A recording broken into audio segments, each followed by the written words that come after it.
মাওলা, আমি আপনার সাহায্য প্রার্থনা করছি। আমি দুর্বল, অক্ষম, অসহায় বান্দা। আপনি আমার মালিক, আপনি আমার একটু সাহায্য করেন।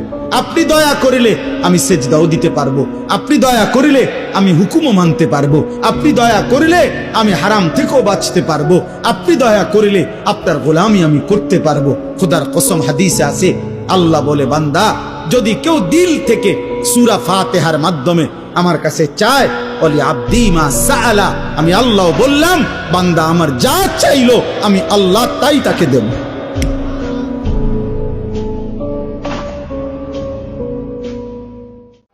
এত ছোট্ট বয়সে এত নারী দেখে ফেললাম, 16 বছরে এত নর্তকী দেখে ফেললাম, মাত্র 16 বছর 18 বছর বয়সে এত উলঙ্গ ছবি দেখে ফেললাম, মাত্র 16 বছরে এত জিনা ব্যভিচারের দৃশ্য দেখে ফেললাম।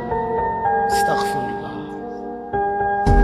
মাত্র 18 বছর না হতেই এত নারী, এত মেয়ে, এত অশ্লীলতা। একদিন দেখবার এই ব্রাজিল, এই আর্জেন্টিনা, এই খেলা যাই হোক, এরা চলে যাবে যার যার জায়গায়, এরা যাবে গা। কিন্তু এই উল্লাস করে যে যা গুনাহ বাম কাঁধে জমাইছো, এখান থেকে মুছবা কেমন? বাম কাঁধের এই গুনাহগুলো মুছবা কেমন?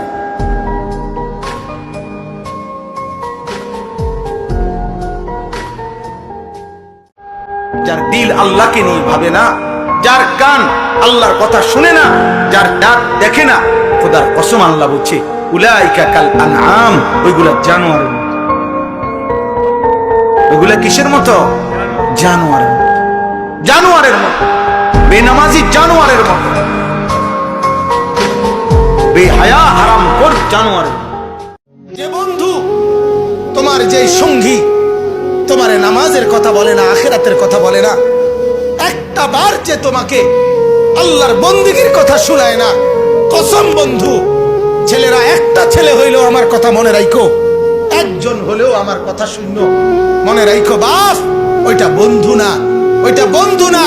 যে তোমারে উলঙ্গ ছবি দেখায়, যে তার মোবাইলের অশ্লীল ছবি, কোন নারীর সাথে কোন নষ্টামি করছে, কোন মাইয়ার সাথে কোন অসভ্যতা করছে, এটা যে তোমারে গল্প শোনায় অথবা ছবি দেখায়, এটা বন্ধু না, এটা ইবলিস, এটা শয়তান ছাড়া আর কিছু না, এটা জানোয়ার, এটা কুত্তা ছাড়া আর কিছু না, কুত্তা ছাড়া আর কিছু না। যদি বলে বান্দা আল্লাহ গুনাহ অনেক বেশি, আল্লাহ বলবে সমুদ্রের ফেনার চাইতেও বেশি। বান্দা বলবে না।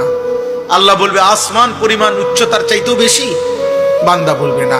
তা আল্লাহ বলবেন, বান্দা আমি তো আসমান ছোঁয়া পর্যন্ত গুনাহ মাফ করতে রাজি, আমি তো সমুদ্রের ফেনার চাইতেও বেশি গুনাহ মাফ করতে রাজি। এত সুযোগের পরেও যে বান্দা আল্লাহকে ডাকে না, সেজদা করে না, গুনাহ মাফ চায়, ঠিক আছে বদনসিব, তুমি তোমার জীবন চাও। তোমরা নারী দেখো, ছবি দেখো, তোমরা আর সেজদা দিও না, তোমরা উলঙ্গ দৃশ্যই দেখো। তোমাদের আর মোবাইলের নেশাই গেল না, তোমাদের চুলের ফ্যাশনই শেষ হইল না, তোমরা তোমাদের বন্ধুদের আড্ডাই শেষ। তোমরা মনে করছো ইবলিস শয়তান তোমাগরে বলছে তোমাদের বিপদ হবে না। বিপদ শুধু ফিলিস্তিনের, বিপদ শুধু রোহিঙ্গাদের, আমগো কিচ্ছু হইতো না। আমরা সবাই জোনায়েত বাগদাদি, আমরা বাইজি।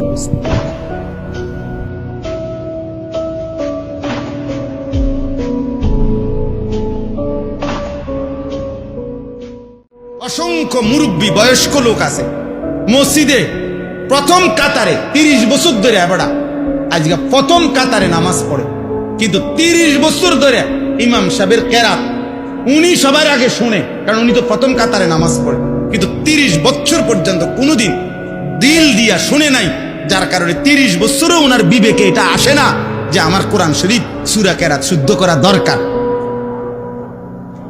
উনি ওই দাদা কইছে বানতাম দান, বানতে আসি ও দাদান, এ ও দাদানে বানতে আসি, বুঝেন নাই? উনি উনার ওই অশুদ্ধ সূরা কেরাতেই নামাজ পড়ে। তাহলে আপনি শোনেন না ইমাম সাহেব কেমনে পড়ে? আপনি এটা আকলে ধরেন আপনার যে কিরে হুজুরে কেমনে পড়ে, আমি কেমনে পড়ি? তো হুজুরে বেহেশতে যাইতে হইলে শুদ্ধ কোরআন শরীফ পড়তে হবে, আর আপনি অশুদ্ধ কোরআন শরীফ পড়া মসজিদে টাকা 10,000 দিয়া আপনি বেহেশতে যাইবেন গা? বেহেশত আপনার আব্বার সম্পত্তি, হ্যাঁ, বেহেশত আপনার মামুর বাড়ি। আপনি 2 কাতার টাইলসের টিয়া দিয়ে দিবেন আর বেহেস্তে যাবেন গা। বেহেস্তের দাম কি? এই 4টা ফ্যান আর 1 কাতার টাইলসের টাকা এত মামুলি হয়ে গেল, তাইলে? আমার বাবারে আমি দেখছি 14 লক্ষ টাকা বাবার পেনশনের আমি সব ডাক্তারের পিছনে খরচ করে ফেলছি, বাড়ির ফসলের জমি বিক্রি করে ফেলছি। আমার বাপ যেন না মরে বারবার বারডেম হসপিটালে নিছি, কিন্তু দুনিয়া আমার বাপকে থাকতে দেয় নাই। আমার বাপ কবরে চলে গেছে, দুনিয়া কাউরে থাকতে দেয় না, কাউরে না, কাউরে না, কাউরে না, কাউরে না। আমার বাপ দুনিয়া কাউরে থাকতে দেয় না। তুমি থাকবা না, তুমি থাকবা না। দুনিয়ার ধোকায় পড়ো না বাপ, দুনিয়ার ধোকায় পড়ো না। মাকে বুঝান, আজ মারা বেসামাল হয়ে গেছে, আজ বোনেরা বেসামাল হয়ে গেছে, বেপরদার উৎসব তুলে দিছে। এটা যেন আল্লাহর সাথে যুদ্ধ করছে। আল্লাহ করোনা না, তুমি আরো কিছু দাও, আমরা বেপরদিকে ছাড়বো না। যুবক ছেলেগুলো যেন বলতেছে, আল্লাহ তুমি করোনা দেওয়ার যাই দাও, অশ্লীল ছবি দেখা, ফেসবুকে নর্তকী দেখা, আমরা ছাড়বো না। দেখে তুমি কি করতে পারো, তুমি যা করার করো। দোকানদার ব্যবসায়ীরা হারামের লেনদেন করা বন্ধ করছে না, সুদখোর সুদ ছাড়ছে না, ঘুষখোর ঘুষ ছাড়ছে না, নাফরমান আর জিনাকার ব্যভিচারী এরা কেউ কিছু ছাড়ছে না। বেহায়ার বেপর্দা নারী তার অশ্লীলতার বেহায়াপনা ছাড়ছে না। মুসলমান তার ঘরে টেলিভিশনের নর্তকীর আওয়াজ তো বন্ধ করছে না। হায় করোনা কিভাবে যাবে, আযাব কিভাবে যাবে বলেন, বলেন, বলেন আপনারা। আমার বাপ ফেরাউনের উপরে তো আযাব এতদিন ছিল না, নমরুদের উপরে আযাব এতদিন ছিল না, সাদ্দাদের উপরে আযাব এতদিন ছিল না, কারুনের উপরে আযাব এতদিন ছিল না, লূত আলাইহিস সালামের কওমের উপরে আযাব এতদিন ছিল না, হুদ আলাইহিস সালামের কওমের উপরে আযাব এতদিন ছিল না, নূহ আলাইহিস সালামের কওমের উপরে এতদিন আযাব ছিল না। আজ আমরা মালিককে এই পরিমাণ নারাজ করছি, মালিক এত বেশি নারাজ। আজ 1 বছর হয়ে গেছে, 1 বছরের থেকে বেশি হয়ে গেছে, কই করোনার মহামারীর আযাব তো যাচ্ছে না, গেছে গা? বলে আমাদের লক্ষ লক্ষ বাচ্চার পড়ালেখা বন্ধ, এরা নষ্ট হওয়ার চূড়ান্ত পর্যায়ে পৌঁছে গেছে। মোবাইল এদেরকে শেষ করে দিছে, লক্ষ লক্ষ ছেলে।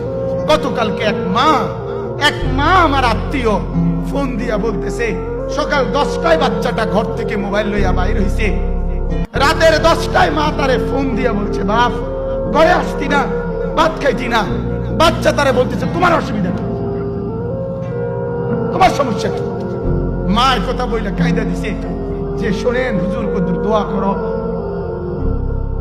এক বাচ্চা, এক ছেলে, সে যদি তার মাকে কথা বলতে পারে, তার মানে গুনাহ তারে এত মজা দিয়া দিছে, ফেসবুক তারে এত মজা দিয়া দিছে, ইউটিউব তারে এত মজা দিয়া দিছে, নর্তকী তারে এত মজা দিয়া দিছে, গুনার দৃশ্য তারে এত মজা দিয়া দিছে, সে মাকে ধমক দিচ্ছে।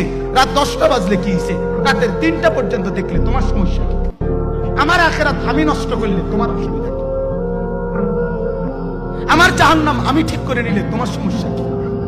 আহ আহ আহ আল্লাহ আমাদেরকে মাফ করে দেন, আল্লাহ আমার জাতিকে মাফ করে দেন।